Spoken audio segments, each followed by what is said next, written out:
Thanks for joining me today. Thought I would do a reading, try another method after I clear the energy, make sure that only spirits of high vibration, high frequency, with the best intention of all be present and sharing guidance messages today. So this time what I'm going to do is I'm going to take 2 dice and roll to see how many tarot cards we're going to pull. Snake eyes. 2. 1, 1. Got double ones. So let's pull 2 cards.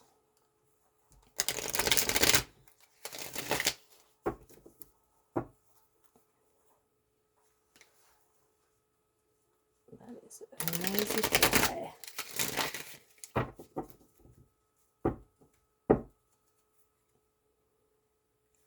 So maybe that is a sign of something. Flies always make me think of spies, because they're always around, kind of watching. Then you look at them and they're like, I'm not looking at you, I'm just washing my face. They're like, aha, sus. Maybe that's just me. Okay, well, let's pick this card and this card. Queen of Cups and the Devil. Okay. Well then. The Ace of Cups right behind.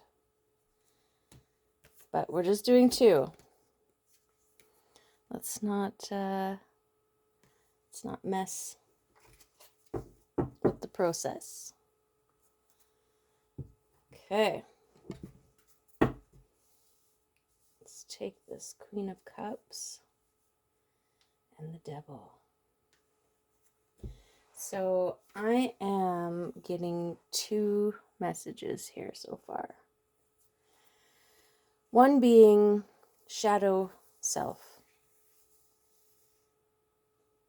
Right? Look at this shadow here. We've got one head figure looking towards the queen. And then we have one moving away. So the 2 things that I was getting was shadow's version of ourselves. And also some maybe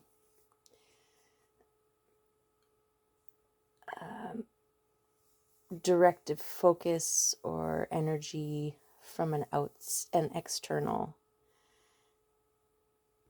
is watching you. And but that's okay, because you're surrounded in your abundance and experience. This patchwork robe is giving me that you've been there, you've done it, you've seen it, you felt it, and you're secure in your standing of who you are, what you know, in constant celebration and acknowledgement of yourself. So if this is an energy that's looking at you right now, I don't think it is worth worrying or thinking about. Like, I feel here, there's a barrier.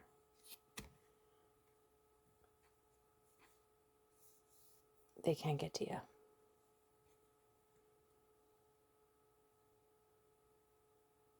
And your shadow aspect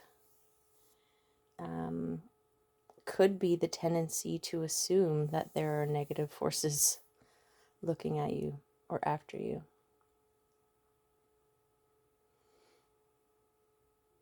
You know, sometimes when you're standing in your own power and acting from your own intuition and sense of sovereignty, when you do and say and be in that, sometimes it affects people in a way. And if you're super sensitive to that, then you're feeling it when it happens. You know, those energies of like, who does she think she is? That she can be sovereign, that she could be in her power, that she could make the choices that she's making and say the things that she's saying.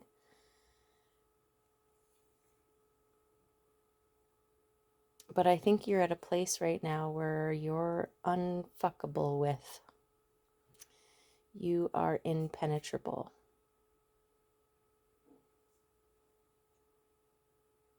They have no power. They're literally watching from the shadows. But when you're the sun, you pay no mind to those shadows.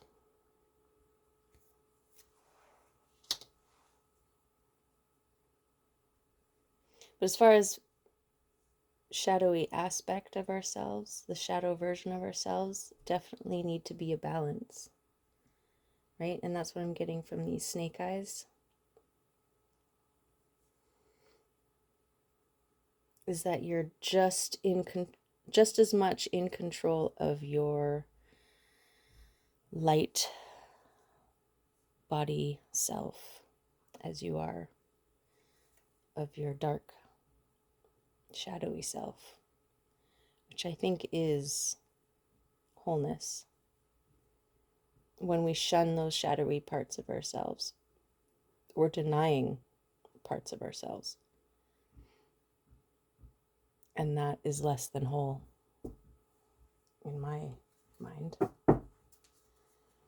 Let's see if there's any corresponding messages and affirmations that we can get from this deck.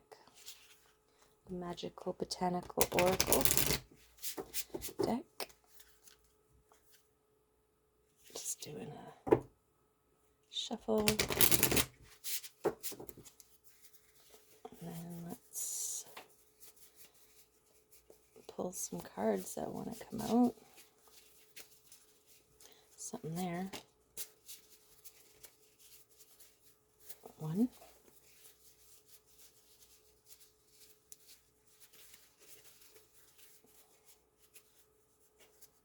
Let's just do one. Fly Agaric, number 9. It's funny, when I woke up this morning, there were 2 9s in my face. And there's another 9. And it is the 29th.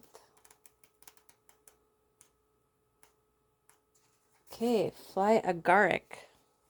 Alaric. Alaric is a character from Vampire Diaries. Fly Agaric, which is the fire element. Fly Agaric indicates an opportunity to enter into the wondrous world of spirit and make contact with a deeper level of awareness, catalyzing your own creativity and healing.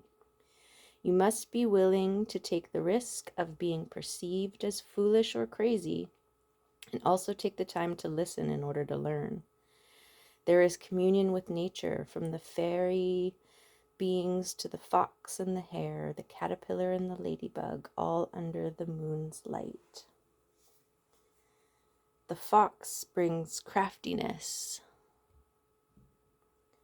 to the interpretation, where the hare's gift is of speed and fertility.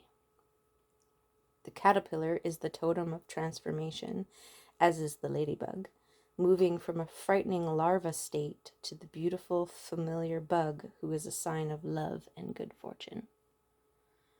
I think that's it right there, little ladybug. The affirmation is, I am a part of the enchanted world.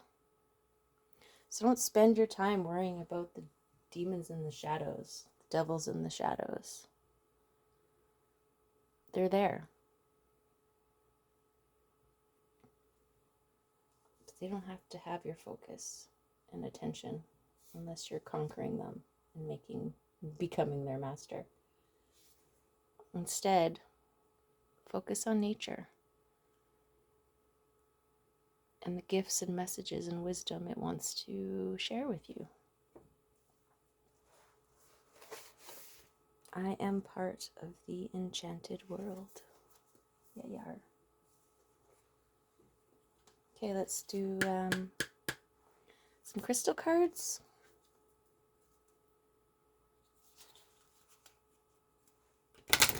Just a little reading today. It's funny, when I thought about earlier about including the dice,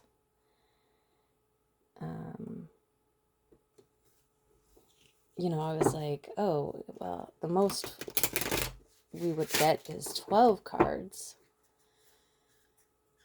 And I'm like, or we just get double ones and only do 2. And sure enough, so I don't know, is that prophecy? I saw it.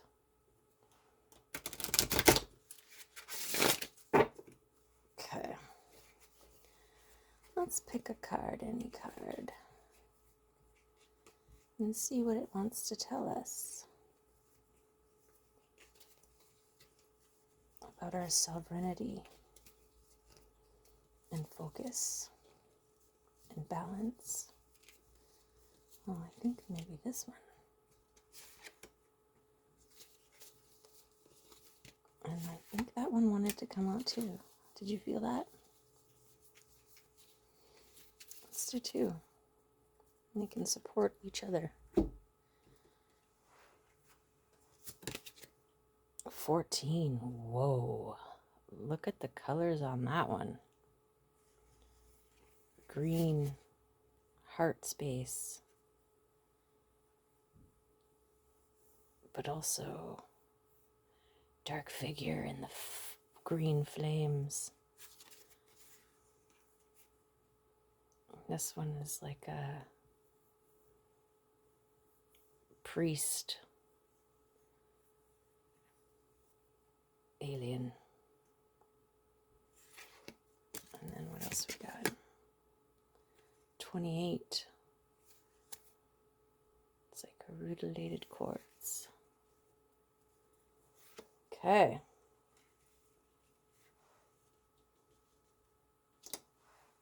Let's see. 14. Relationships. Compassion, understanding, and joy. The relationships in your life provide the opportunity for great joy, connection, and personal growth. Healthy relationships are built upon mutual trust and respect for each other's differences. Consider a relationship that comes to mind and your role within it. Do you feel respected, valued for your contributions? Each interaction is a learning experience and an opportunity for greater self-understanding. Know that you are responsible for your own happiness. Your relationships mirror the energy you project into the world. Yeah, so don't assume there's devils where there's not. I think that's a societal conditional thing, generational habit of assuming the darkness in other people, like vilifying them in order to justify whatever action you take away from them. But sometimes it's just about, people, they're just not your people. And they don't have to be bad guys. They just could just be not your guys. Right?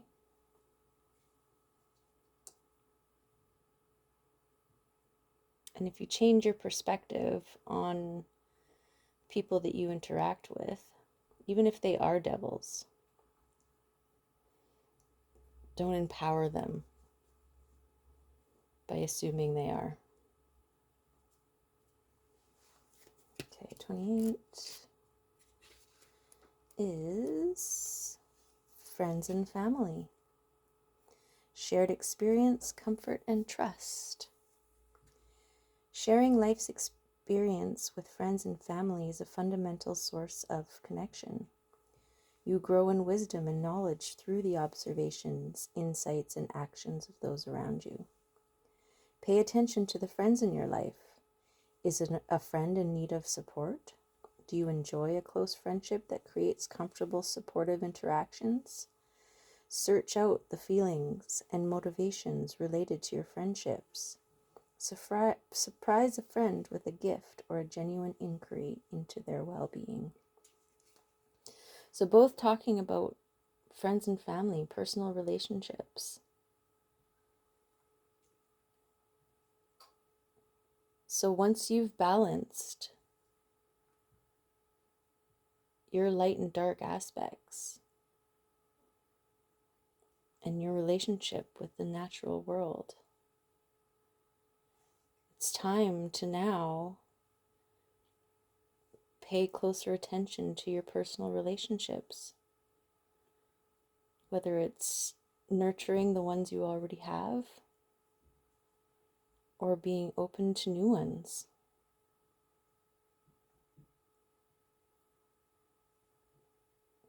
Lovely. Well, there you have it. I think that we'll leave the reading there. And I hope that has helped you or been of some confirmation for you on where and how to proceed forward. And that fly just did a flyby.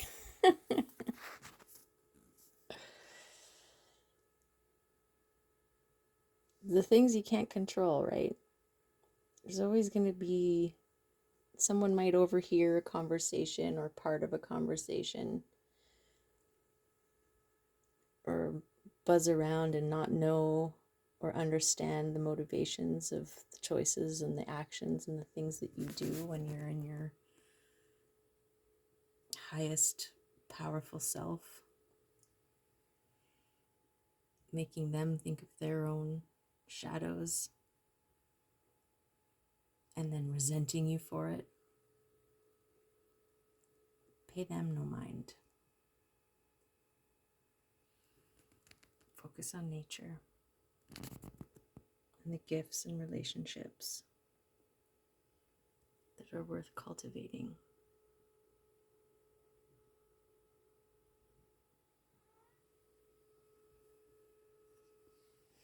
And Scully says, yep. Okay, have a good one.